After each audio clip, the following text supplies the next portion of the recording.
Listo. Bueno, pues vamos entonces a comenzar. Bienvenidos también a aquellas personas que están tomando el curso a distancia. Como les dije, bueno, este curso no está pensado para que sea en línea. Entonces, pues no está así como que todo lo que vamos a decir así como si fuera un guión. Primero, bueno, pues vamos a platicar un poquitito en la introducción a este curso. Vamos a estar llevando este libro que se llama Mis primeros pasos en la vida cristiana, que ya todos ustedes deben de tener uno ahí con ustedes. Y este libro y este curso que vamos a tomar va a constar de 12 lecciones que las vamos a tomar en 14 clases. Hoy es la clase de introducción, después vamos a tomar las 12 lecciones. Y después va a haber un módulo especial para aquellos de ustedes que se quieran bautizar. Vamos a tomar una clase especial para el bautizo y para ya dar la fecha para poder bautizarnos. ¿Cuál es la dinámica de esta clase? Les decía, son 5 minutos en la introducción, media hora, a máximo 40 minutos de lo que es la clase y después 15 minutos de preguntas y respuestas. Sin embargo, siéntanse cada uno de ustedes con la libertad de en cualquier momento levantar su mano y preguntar cualquier cosa, igual se puede hacer. Yo les recomiendo que no se esperen a que las preguntas y respuestas porque luego se les olvida, o si se quieren esperar, también les facilitamos por ahí una libretita que es parte del curso para que ustedes puedan anotar su pregunta y al final lo puedan preguntar lo conveniente. Ok. Vamos a ver hoy la introducción y me voy a ir muy rápido. El libro no está pensado para que nosotros leamos cada una de las partes y leamos todos los versículos. Está pensado para que aquí lo veamos rápidamente y ustedes en su casa, como tarea, le van a dar una revisada. Vienen varios versículos que no vamos a revisar aquí y cualquier duda que tengan, igual con toda confianza, si en la semana les sale alguna duda de lo que vimos, de lo que lean, de algo que alguien les comente, con toda confianza pueden mandarnos un WhatsApp y con todo gusto pues les respondemos. Si hay algo que no sabemos, pues igual podemos por ahí preguntarle a alguien más docto en la ley y podemos responder, ¿ok? Vamos a empezar entonces con una oración. No sé si alguien de ustedes nos quiera guiar en oración. Adelante, Conchis. ¿De pie o...? Como tú quieras, como gustes.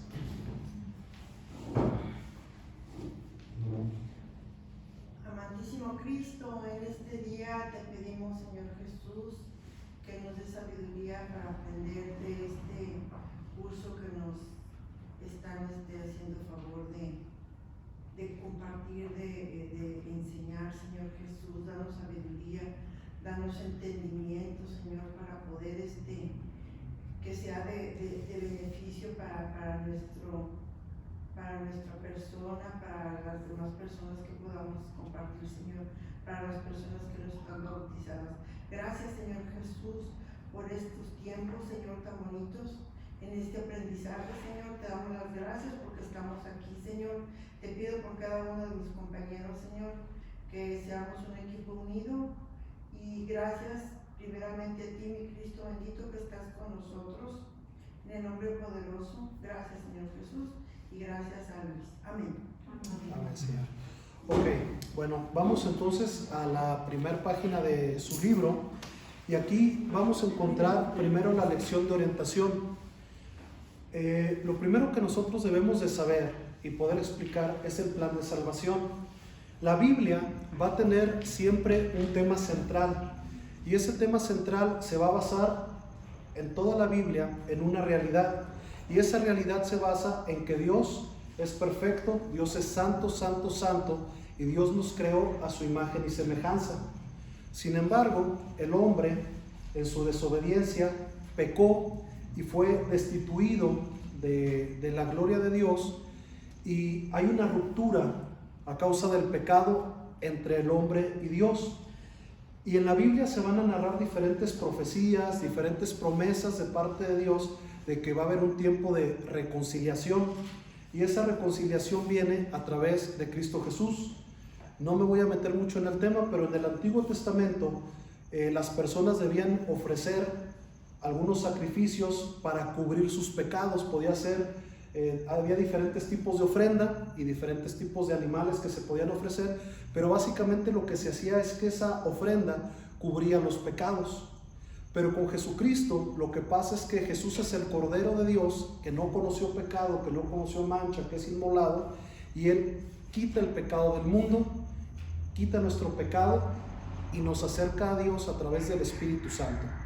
Entonces, en el Antiguo Testamento nosotros vamos a ver cómo Dios se revelaba a su pueblo a través de un tabernáculo, a través de un lugar santísimo donde entraba su presencia en medio de un lugar donde habitaba su presencia. Vamos a dejarlo ahorita por ahí. Pero cuando viene Jesús y hace el sacrificio de su sangre en la cruz, dice la Biblia que ese velo fue rasgado y ahora nosotros podemos tener comunión directa con el Padre, y esto es un milagro que no debemos nosotros de tomar a la ligera ni despreciar. Como nosotros vivimos dentro de las épocas de la Biblia, en el tiempo de la gracia, a veces como que malbaratamos la gracia y el sacrificio que hizo Dios por nosotros. Pero hay una condición y hay un contrato para que nosotros seamos parte del reino celestial. Hay personas que dicen, es que todos somos hijos de Dios. ¿Eso es cierto o es falso? Es cierto. Falso. Todos somos criaturas de Dios, y cuando pecamos hubo esa división entre nosotros y Dios y estamos enemistados con Dios. Y no hay nada bueno, no hay nada que nosotros podamos hacer suficiente para que Dios nos ame. Quien ya lo hizo fue Jesucristo, que dio su sangre para interceder por nosotros, para que su sangre nos limpie. Ahora, ¿qué tenemos que hacer para ser hijos de Dios? Para ser hijos de Dios es lo que vamos a ver aquí. Me gustaría aquí citar Romanos 3:23 de todos estos versículos. Dice, por cuanto todos pecaron y están destituidos o separados de la gloria de Dios a causa del pecado, el ser humano está separado de Dios. Pero también nosotros sabemos que de tal manera amó Dios al mundo, eso está en el libro de Juan, que ha dado a su Hijo unigénito, para que todo aquel que en él cree no se pierda, mas tenga vida eterna, porque no envió Dios a su Hijo para condenar al mundo, sino que el mundo sea salvo por él. Eso es lo que dice Juan 3, 16 y 17. Pero, ¿qué es lo que nosotros tenemos que hacer para pasar de ser criaturas a ser hijos de Dios? Es como, ¿qué tuvo que hacer Esme para pasar de ser mi novia a ser mi esposa? Tuvimos que firmar un contrato, un convenio, y en el momento que lo firmamos delante de la autoridad, mágicamente pasamos a ser esposos. Hubo un antes y un después, y adquirimos nuevas responsabilidades y un estatus diferente. Esto es importante porque hay muchas personas que quieren hacerse hijos de Dios a través de sacrificios, a través de flagelarse, a través de ofrendar, quieren ganar el cielo con, ¿cómo se llamaba en la iglesia primitiva? Las indulgencias. Es que yo de esta indulgencia para que me den un espacio, pero la Biblia es muy clara y nos dice que nada de lo que nosotros hagamos es suficiente, solo el sacrificio de Dios. Pero ¿cómo podemos entrar a ese matrimonio, a esa relación con Dios a través de Jesucristo? Es bien sencillo, es tan sencillo que a veces se hace difícil. Debemos hacer una oración que se conoce como la oración del arrepentimiento, la oración del pecador, la oración de redención, pero básicamente estos son los 5 pasos que tenemos que hacer. Pasos para recibir a Jesucristo como Señor y Salvador. Número 1, reconocer que estamos perdidos, arrepentirnos de nuestros pecados, creer que Jesús murió por ti e invitar a Cristo que entre en tu corazón. Dios dice que Él es Espíritu. Si quieres recibir a Cristo debes hacerlo por fe. Él promete enviar al Espíritu Santo a todo corazón y hacerlo hijo de Dios. Y aquí viene una pequeña oración, que ahorita no es el tema hacerlo, pero si ustedes no han hecho la oración de fe, yo los invito a que lo hagan, incluso si quieren que los acompañemos, yo, mi esposa, Cris, María, Marta, con todo gusto nosotros podemos acompañarnos en esa oración de fe. Esa oración nos da un nuevo estatus, y les digo que es tan fácil que parece difícil, porque mucha gente dice, pero ¿cómo por una? Sí. Pero esa oración tenemos que darle la seriedad de vida, porque es un pacto. En alguna ocasión yo les hablaba de la diferencia entre pecado, entre transgresión, y todos pecamos, pero lo importante es no transgredir el pacto o los pactos que hacemos con Dios. Y el primer pacto que cada uno de nosotros debemos hacer es este de estos 5 pasos: arrepentirnos de todo corazón, confesar a Cristo como Señor y Salvador, invitarlo a nuestra vida, y de ahí dice la Biblia que vamos a tener una nueva ciudadanía, la ciudadanía celestial. No sé si hasta aquí haya alguna duda. ¿Dudas, preguntas, comentarios? ¿Más claro que el agua? Ok, perfecto. Vamos a la segunda página, que dice la importancia de la palabra de Dios. El primer punto es su universalidad, que quiere decir que la Biblia ha pasado por muchísimas culturas y por muchísimo tiempo y ha permanecido vigente. Ahí ustedes pueden leerlo. Su veracidad, aquí esta parte nos da algunos ejemplos de cómo, a pesar de que muchas personas han tratado de desacreditar lo que dice la Biblia, la historia nos comprueba que todas las historias de la Biblia van a la par con historia secular. O sea, la Biblia no son historias que alguien se inventó, no son metáforas, no son cuentos. Nosotros muchas de las historias que vemos las podemos constatar en arqueología, en diferentes descubrimientos que se han hecho. Pero ojo aquí, esto no viene aquí, pero me interesa a mí mucho que lo entiendan. Hay que darnos cuenta que la Biblia, a diferencia de, por ejemplo, el libro del Mormón está escrito con reglas. Haz esto, haz esto, haz esto, no hagas esto, no hagas esto, que se les llaman preceptos. O es una narrativa en prosa, es decir, y haz esto, y cada tiempo esto, y esto, y esto. Y la Biblia, hay muy pocas partes que esté escrita así. Por ejemplo, los 10 mandamientos, si nos dice: no tendrás dioses ajenos, no te harás imagen de lo que está en el cielo, honrarás, no matarás, bla, bla, bla. Pero la mayoría de la Biblia está escrito en narración.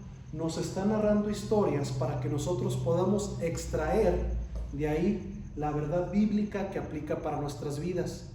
Pero hay algunas partes en la Biblia que están escritos en poesía.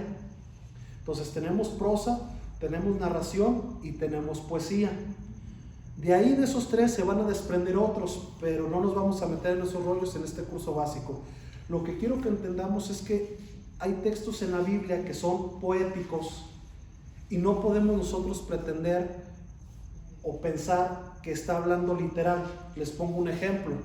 Cuando Josué llega a la tierra prometida, va a entrar a un lugar llamado Jericó, y la Biblia dice que los muros de Jericó eran tan altos que llegaban al cielo. Una mala interpretación de eso sería: llegaban hasta donde está Dios, porque Dios está en el cielo. Solamente está haciendo una expresión, una hipérbole se le llama, que es una figura del lenguaje, que no nos vamos a meter en eso, pero es para que el lector tenga una idea de lo impresionante y de los grandes que eran los muros, que llegaban hasta el cielo. No quiere decir que llegaran al cielo, que estaban de miles de metros, sino para la cultura, pues eran muros muy grandes. Otro ejemplo que les puedo dar, cuando dice: y todo el mundo, está hablando normalmente de todo el mundo conocido, y todo el mundo se enteró que el rey David. No está hablando de todo el globo terráqueo, está hablando del mundo conocido en ese momento. No está hablando que la gente de América se enteró de que David, o sea, está hablando en una figura del lenguaje, ¿ok? Entonces, su veracidad. En donde sí me quiero detener un poquitito es en la unidad, su unidad en la diversidad. La Biblia, ¿alguien sabe lo que significa Biblia? Libros, así es, libros. Y la Biblia se va a comprender de 66 libros, escritos aproximadamente por 40 autores. Qué bueno que me recuerdas. Sí, chicos, al final va a haber un examen para aprobar el curso. Va a estar sencillo, pero sí, pues sí va a haber examen. No al final de la clase, sino al final del curso va a haber un examen. También para los que nos están, van a estar en digital, también va a haber un examen para que comprueben pues ahí el curso, ¿no? Entonces, ¿Alguna pregunta? ¿No? ¿Todo bien? Ok. La Biblia entonces fue escrita en un periodo aproximadamente de 1500 años. Nosotros, entre más sepamos del autor, más vamos a poder sacarle provecho a lo que nos está hablando. Podemos saber quién es el autor, podemos saber cuál fue la audiencia primaria a la que estuvo dirigida, porque todos los libros estuvieron pensados para una audiencia inicial y a lo mejor para ciertas costumbres, pero hay algunos libros que no sabemos quién los escribió y no tenemos ni idea de quién fue el autor. Por ejemplo, el libro de Hebreos. Hebreos es un libro del Nuevo Testamento que está muy bueno, que está padrísimo, pero nunca se dice quién es el autor. Yo les recomiendo mucho, chicos y chicas, que no caigamos en ser como investigadores privados de la Biblia. Hay gente y hay predicadores que luego sacan conjeturas que dicen, si esto es rojo y esto es azul, entonces esto es amarillo. Si no lo dice la Biblia, pues puede ser una teoría tuya, pero no podemos llegar a ciertas conjeturas como hechos de fundamentos de nuestra fe si la Biblia no nos lo dice. Muchos de los errores a través de la historia se han dado porque las personas interpretaron. Les doy un ejemplo muy simple. Hace, no sé, como en el siglo, no sé, ¿qué siglo? XVI, hubo un sacerdote que quiso saber cuánto tiempo llevaba la tierra de haberse creado. Entonces se fue y agarró las generaciones de David y las generaciones que hay en la Biblia y determinó una fecha y dijo, pues el mundo se hizo en tal fecha. Pero el Génesis está escrito para una audiencia en específico y pues Dios no pudo haberles dicho, mira, ¿sabes qué? El mundo es así, el cosmos, Alfa Centauri es la estrella más próxima de la Tierra y un año luz. O sea, tenía que escribirse en un lenguaje muy simple que por las generaciones se pudiera entender. Entonces, por ejemplo, dice la Biblia que la Tierra fue formada en días. El primer día Dios hizo esto, el segundo día esto, para que nosotros lo entendamos. Sin embargo, no quiere decir que en un día de 24 horas. Y si ustedes se fijan, el Génesis está redactado de tal forma que concuerda con las teorías, porque también la teoría de la evolución es una teoría, concuerda con cómo fueron la creación del mundo. Entonces, si la Biblia no lo dice, mejor no saquemos conjeturas adelantadas. Otro tema importante que no toque el libro, que me interesa mucho que ustedes conozcan de la Biblia, es que la Biblia en su unidad fue inspirada, toda la Biblia, por Dios. Toda la Biblia es santa y toda la Biblia es perfecta, pero nosotros no tenemos la Biblia original. No hay ningún escrito original de cómo se escribió la Biblia. Lo que nosotros tenemos son traducciones que se estuvieron recuperando. La Biblia fue escrita en griego, en hebreo y en arameo, pero ya no existen los escritos originales. No tenemos nosotros el papiro que Moisés escribió. Tenemos traducciones que se hicieron a otros lenguajes y a través de ver diferentes traducciones que se encontraron en el Mar Muerto, en Egipto, en Palestina, y poder corroborarnos, podemos saber que la Biblia es cierta. Sin embargo, lo que nosotros tenemos es una traducción, y una traducción de una traducción, porque esta traducción está traducida al español. ¿Qué les quiero dar a entender con esto? Que nuestra interpretación siempre debe basarse en la Biblia, pero para que ustedes estudien bien pueden agarrar diferentes tipos de versiones, de traducciones. Esta traducción que traigo yo es la Reina Valera 1960. ¿Por qué se llama Reina Valera? Porque un hombre apellidado Reina y otro Valera pues fueron los que la tradujeron, ¿sí? Pero está la nueva versión internacional, Dios habla hoy, y va a decirnos lo mismo, pero las palabras literales van a ir cambiando. ¿Por qué? Porque es una traducción y existen en los lenguajes sinónimos. ¿Ok? ¿Dudas hasta aquí? En esa inspiración de Dios, de la Biblia, hay un misticismo o hay una divinidad muy padre de la Biblia, porque Dios inspiró a los escritores para escribir todo lo que nosotros podemos leer en la Biblia. Sin embargo, no quitó de ellos su humanidad. Les doy un ejemplo. Cuando algunos de los escritores, creo que es Marco, Mateo, hablan acerca de el mar de Galilea, ellos lo veían como un mar. Pero Lucas, que era doctor, que era una persona que había viajado y que era más conocedor, lo llama el lago de Galilea, porque para él era un lago. Pero los otros escritores que habían vivido y que nunca habían recorrido más y lo veían como el mar y creían, o sea, para ellos era el mar de Galilea. Entonces, los escritores van a tener cierto tinte de su personalidad en cada uno de los escritos.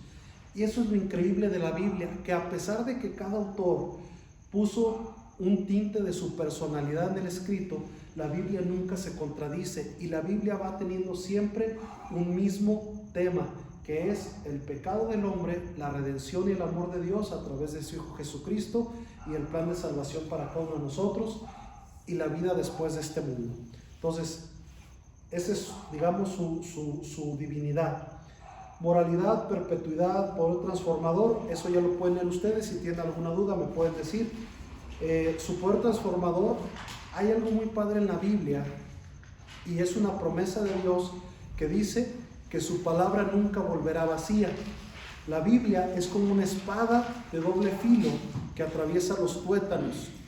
Entonces, si tú le has estado predicando a una persona que quieres que se convierta y nomás no, léele la Biblia. Y dice, ¿sabes qué? Déjame leerte la Biblia. Ahí, para los que no están muy acostumbrados, yo siempre recomiendo empezar con el libro de Marcos. Marcos es un evangelio que tiene mucha acción. Vas apenas en el segundo capítulo, ya están saliendo milagros por todos lados y no se mete en generaciones y no se mete así como en tantos rollos, es acción, acción, acción, acción. Y después el libro de Juan, el evangelio según San Juan, después el de Mateo, de Lucas y después Hechos. Y de ahí pueden seguirse con las epístolas. El Nuevo Testamento, después de leerlos, sí se los recomiendo y que empiecen desde Génesis, porque desde Génesis hasta Crónicas va a tener una historia que tienes que saber el antecedente para poder entenderle bien de dónde vienen ciertas historias. ¿Ok? En la página 3, el cumplimiento exacto de sus profecías. Muchas de las profecías que vemos en la Biblia, en el Antiguo Testamento, ya fueron cumplidas antes de Jesucristo. Otras muchas se cumplieron con la venida de Cristo, en su nacimiento, en la última semana de vida, y aún hay otras que se siguen cumpliendo. Hoy día hay muchas profecías del Nuevo Testamento ya se han cumplido y otras están cumpliendo con Mateo. Guerras, terremotos. Otra cosa que eso es muy particular de la filosofía de la montaña. Yo les recomiendo que de preferencia no nos metamos en temas muy controversiales, de cosas que nunca vamos a entender. Por ejemplo, hay muchos grupos y muchos lugares en donde se discute mucho acerca de la segunda venida de Dios o la segunda venida de Cristo. Hay mucha gente que dice, no, pues es que según la Biblia y según mis estudios, va a ser en el 2040. No, yo creo que en el 2000. Dice Dios y dice Jesús que nadie sabe los tiempos de Dios. Entonces hay mucho en la Biblia que podemos aplicar a nuestra vida antes de meternos en esos temas, antes de empezar en Apocalipsis a ver los querubines y los serafines y los seres angelicales. Vámonos primero con lo más simplecito, que es muy aplicable a nuestra vida. Vamos entonces a la página 4, por favor. No sé si de este tema haya alguna duda, tengan alguna pregunta acerca de la inspiración divina de la Biblia. ¿No? ¿Todo bien? ¿Seguros? ¿No? Ok. ¿Cómo leer la Biblia con provecho? Aquí nos da 5 recomendaciones que dice: leámosla con oración, pedir a Dios abrir nuestros ojos, leámosla buscando a Cristo, leámosla pensando en ponerla por obra, leámosla con constancia y nos viene un plan de lectura. Dice la Biblia y es una promesa de Dios, que Dios resiste a los soberbios. Hay mucha gente que lee la Biblia buscando errores, buscando por qué Dios no hace lo que ellos quieren, buscando que Dios esté equivocado, buscando que el pastor o los líderes o lo que sea. Y curiosamente son personas que leen la Biblia y no les da ningún provecho. Yo les recomiendo que, como dice aquí, cuando vengamos a la Biblia, vengamos con un corazón humilde, con un corazón dispuesto a aprender. Y es el manual del fabricante. Este es el manual de donde venimos nosotros a decir: Padre, ayúdame a conocerme mejor, ayúdame a conocer las leyes espirituales que yo no conozco. A mí algo que me encanta de la Biblia es que la Biblia funciona, que cuando la pones en práctica funcionan los consejos de la Biblia, pero siempre y cuando entendamos bien cómo está escrita y cómo se aplican esos principios. ¿Alguna duda de este punto? Ok. Les voy a hacer una pregunta. ¿Cuál es el primer libro de la Biblia? Ok. Y cronológicamente hablando, ¿cuál fue el primer libro que se escribió?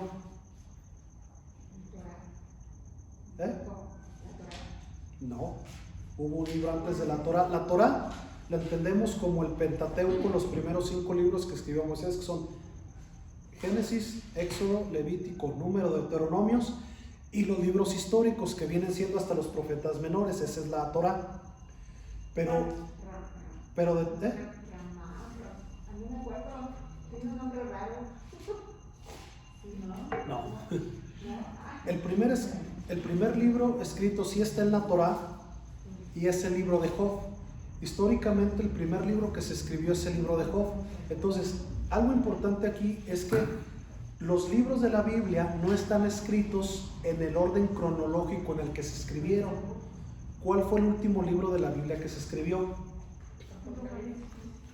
No. Sí lo escribió Juan, el apóstol Juan escribió, y fue la tercera carta de Juan. Ese fue el último libro escrito de la Biblia. Entonces, ¿por qué están escritos los libros de la Biblia así? ¿Y quién los puso así? Hay una organización que es la Organización Internacional de... Ahí debe venir en su Biblia. La organización, ahí debe venir en su Biblia, aquí la Organización Mundial de Biblias Unidas, algo así. Se me fue el nombre.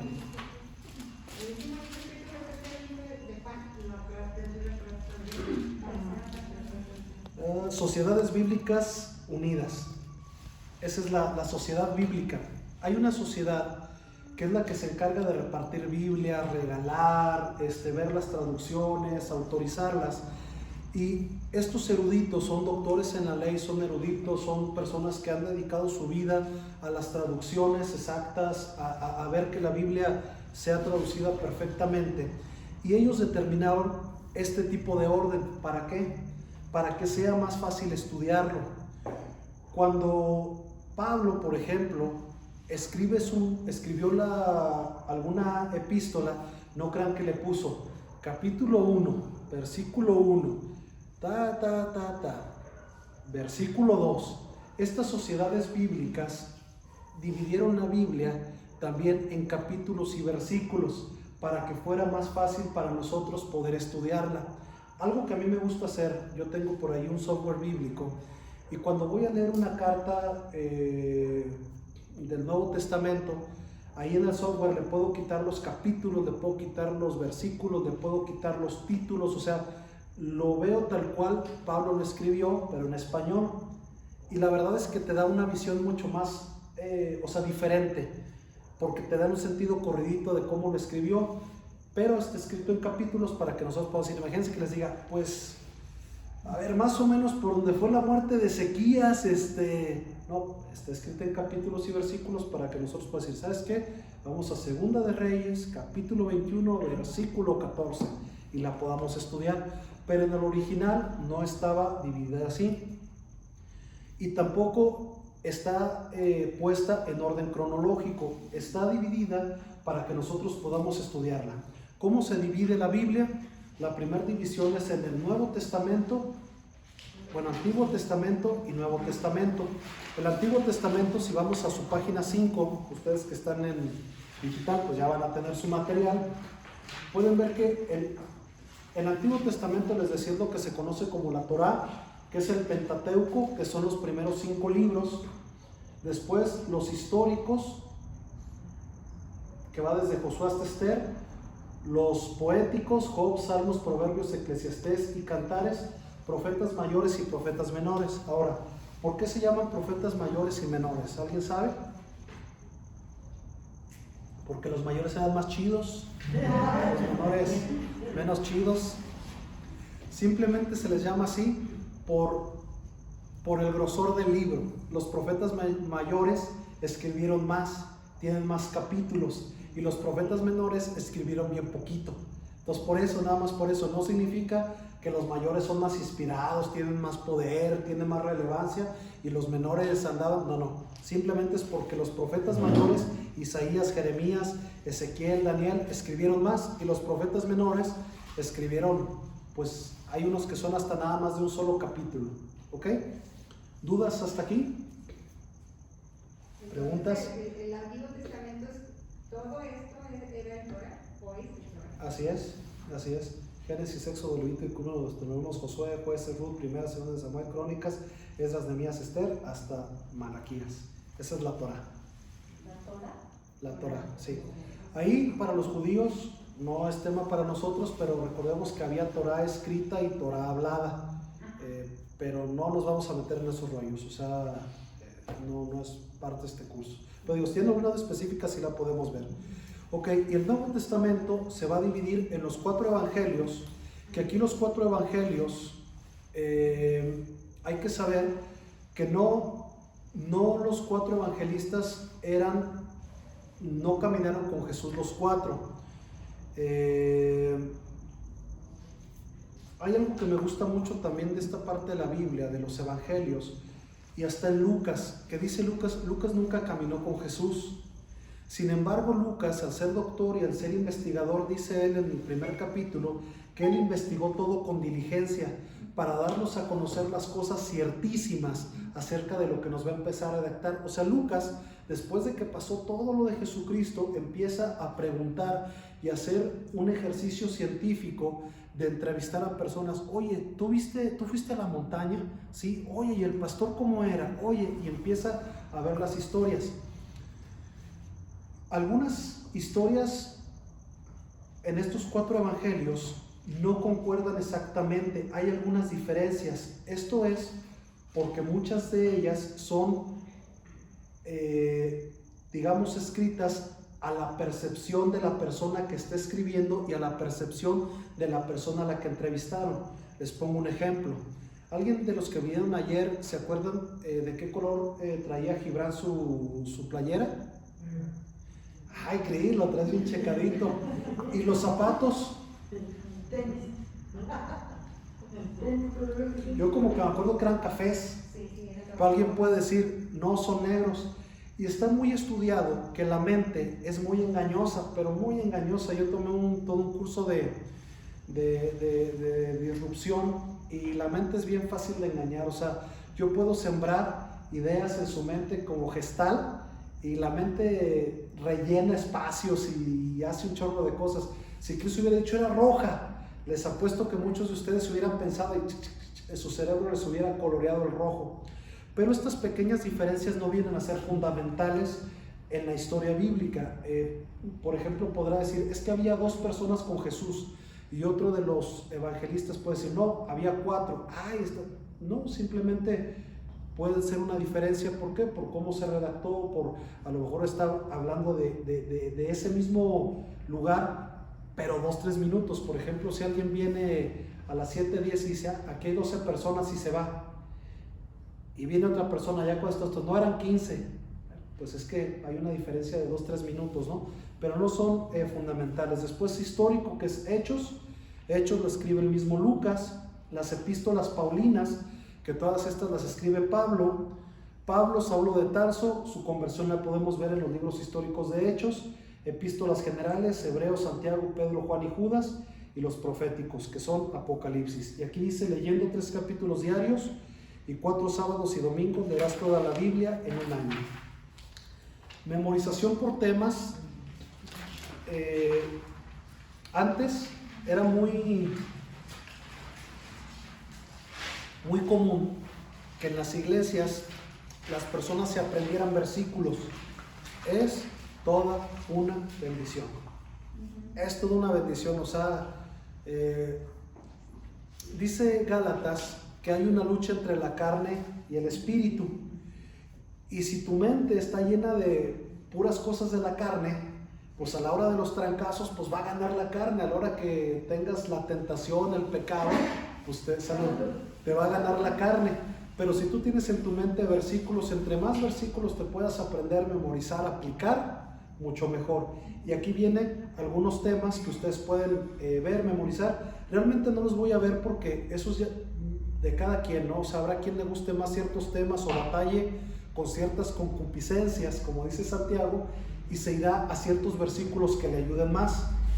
Pero siempre va a ser bueno que memoricemos versículos, siempre va a ser muy bueno. Ok, ¿cómo obtener el mayor provecho de este libro? Lee con cuidado la lección, escribe las respuestas, puedes ver comprobación de respuestas. Es necesario que reúnas por lo menos una vez cada semana con tu consejero. Aquí, si ustedes quieren, chicos, ustedes saben que nosotros estamos abiertos a poder platicar con ustedes lo que necesiten. Y pues esto sería hasta aquí el tema introductorio. La siguiente semana vamos a ver lección 1, qué sucedió cuando recibí a Cristo. Fueron 36 minutos con todo y la introducción, entonces yo creo que está bien. Y pues por aquí dejamos hasta aquí la grabación para pasar ahorita a las preguntas y respuestas, ya que no está en la cámara. Ya.